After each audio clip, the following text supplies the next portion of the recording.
Vous avez la parole, Oui. Merci, cher Michel. Bonjour à tous.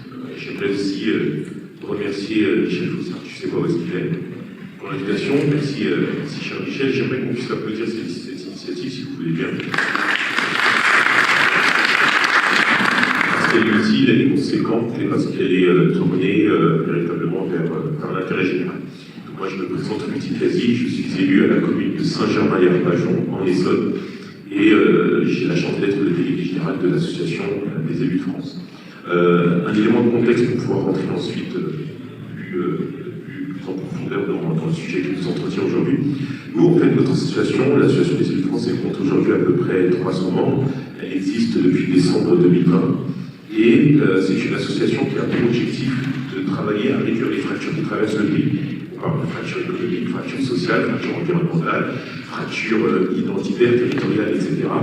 Et on pense que, comme mon ami David le disait à l'instant, que les élus sont à portée d'engueulade. Et je paraphraserai même le président Gérard Larcher, le président du Sénat, que les élus sont à portée des chiffres, véritablement. Voilà. Donc nous qui sommes élus, nous avons effectivement cette connaissance de la réalité quotidienne des administrés, pour ne pas dire la population, qui vient souvent nous voir pour des désagréments, et c'est certainement aussi votre cas, et c'est aussi votre droit, ce qui est normal.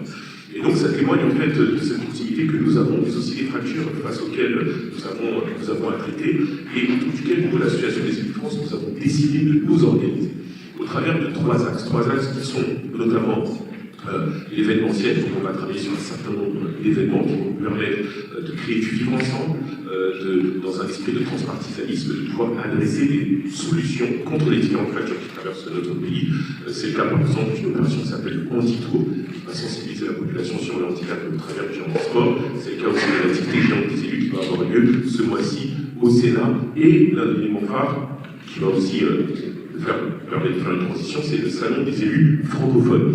Ce salon, en fait, nous permet de créer un espace de coopération et de collaboration avec des élus internationaux, en l'occurrence des élus sénégalais, notamment au travers d'une association qui s'appelle l'UEAL, qui est l'Union des associations des élus locaux du Sénégal, mais aussi l'association marocaine des présidents communaux, qui est une association marocaine que je viens de vous dire, et qui réunit la plupart des mairies marocaines, de Tanger, d'Izmit, etc. Et aussi une association d'élus venant d'Ukraine, représentée, ça a été le cas lors de notre salon récemment, par le maire de Polyana, qui est une ville qui accueille des sinistrés de la guerre russo-ukrainienne, évidemment. Donc, ce sont des choses que nous mettons en place. Évidemment, il y a aussi une partie, think tank, j'ai coordonné l'écriture d'un livre qui s'appelle La promesse républicaine, et nous participons au débat, peut-être à chaque fois que nous, en fait, nous pensons qu'il y a une fracture aussi qui traverse le pays, mais je dirais, à l'international, c'est une fracture au niveau de la France et certains pays à l'international.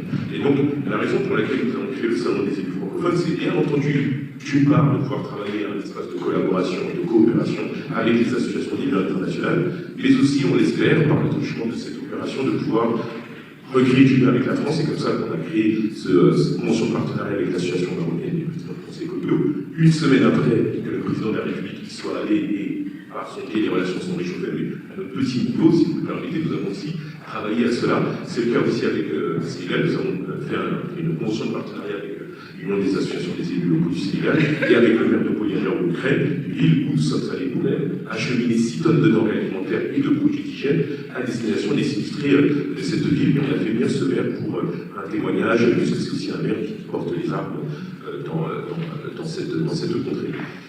Pour nous, c'est une chose qui est importante, pourquoi ? Parce que, au travers des différents dispositifs dont on a commencé un petit peu à parler, jumelage, coopération décentralisée, coopération internationale et tout un tas de financements, nous pouvons avoir quelque part le dernier mot sur des crises qui ne sont pas de notre fait, mais surtout sur la capacité à toucher la population, chose que peut-être dans notre coopération internationale, on avait peut-être un peu moins fait, ou qu'on avait un peu délaissé, parfois une coopération un petit peu trop militaire, peut-être trop sécuritaire avec l'Afrique, alors que véritablement c'est au niveau des populations que l'action doit se fixer. C'est au niveau de la société civile que l'on doit véritablement agir.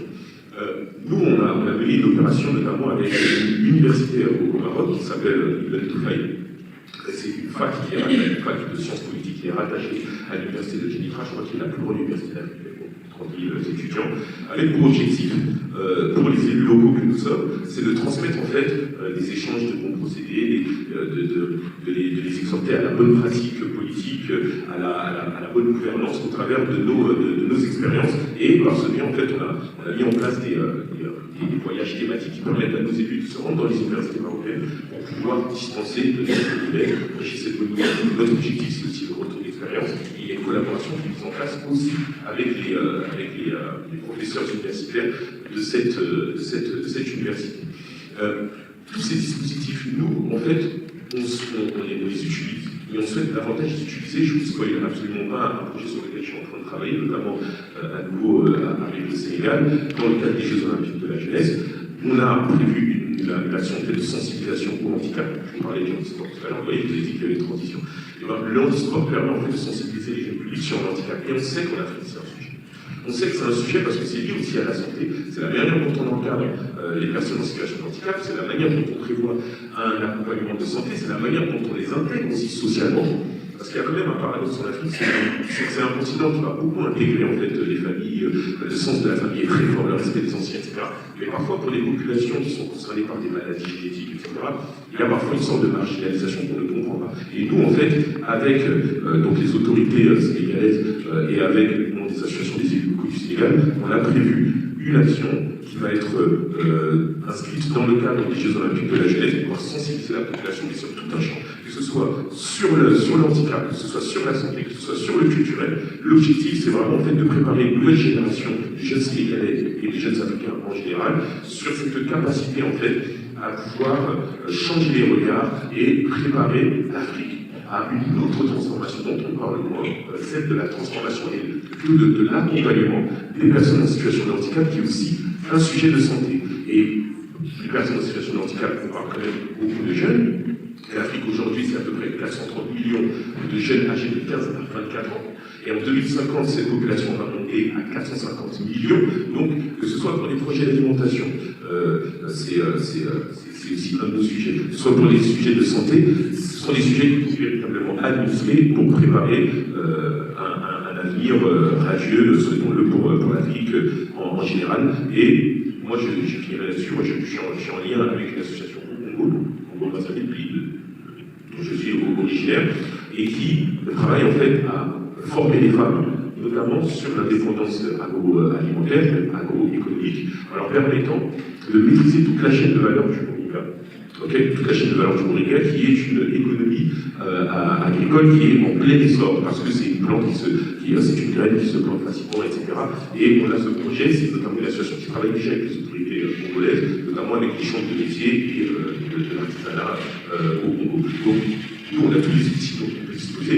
Je ne sais pas si vous êtes au courant, mais le ministère de l'Agriculture, le ministère des Affaires étrangères, a prévu tout un accompagnement dans le cadre de la coopération internationale avec les collectivités territoriales. Et donc, c'est piloté par la délégation de l'action extérieure des collectivités territoriales qui permettent de fixer, que ce soit au ministère de l'Agriculture, au ministère des Affaires étrangères, mais en lien aussi avec le fonds, mais l'Organisation mondiale de l'alimentation et de l'agriculture, pour pouvoir travailler sur des projets spécifiques, identifiés, en se mettant en lien avec les conseillers agricoles des ambassades de chaque pays, pour travailler sur ces sujets. Et après, en source de financement, je vous parlerai aussi du FICOL, avec l'AFD, etc. Toutes sortes de choses que l'on peut mobiliser si on a la volonté de produire ensemble et des projets communs. Je vous remercie pour votre attention.